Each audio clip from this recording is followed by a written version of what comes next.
Adaptations of Romeo and Juliet during the 18th century by Sadie Veal. Did you know that even in the 18th century, Shakespeare's play Romeo and Juliet had been revised many times? I believe that everyone is familiar with Romeo and Juliet.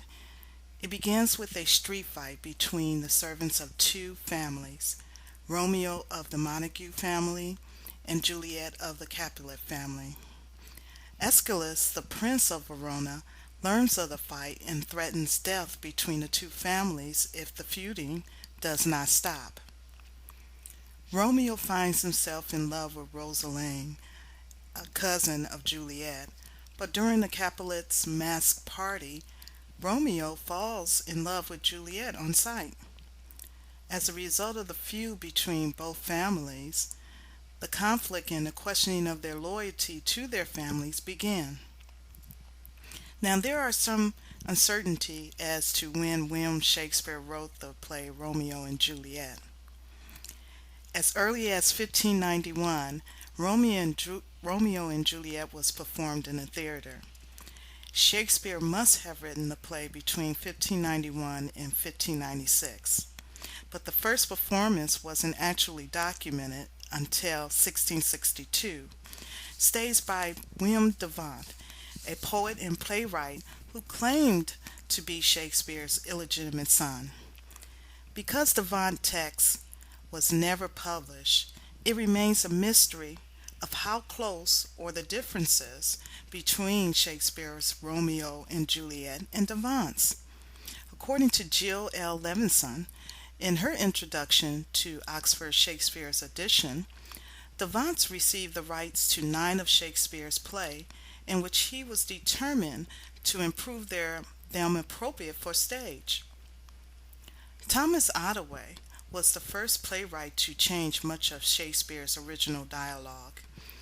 In 1679, he staged a play entitled The History and Fall of Caius Marius, a graphic of Shakespeare's Romeo and Juliet. He envisions his Juliet waking up from her potion before Romeo dies.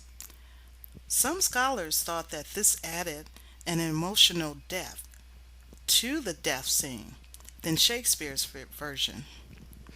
His variation in the closing scene was a hit and continued for the next 70 years. Throughout the 1700s, there have been many adaptations to Shakespeare's Romeo and Juliet play in which the original version was altered. Unfortunately, not always for the better.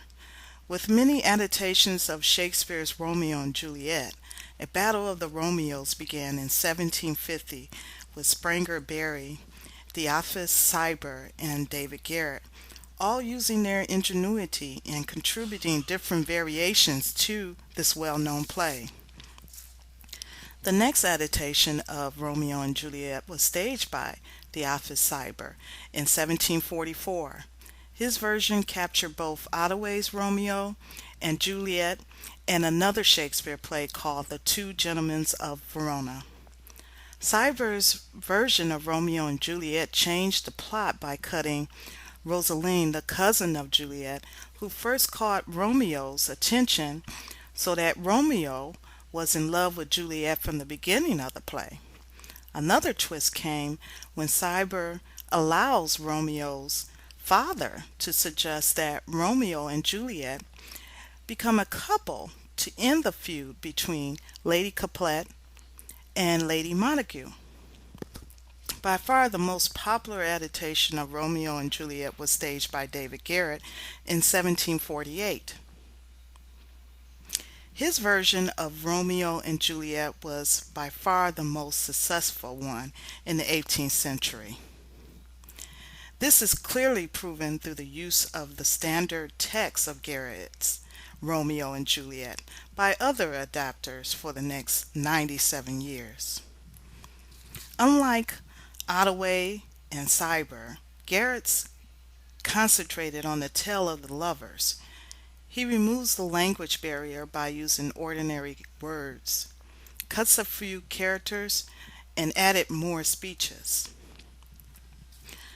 Thomas Ottaway clearly paved the way for other playwrights such as Thifus Cyber and David Garrett to open their minds and conceive other ideals in transcending Shakespeare's Romeo and Juliet into a state of the art theater play. Thank you.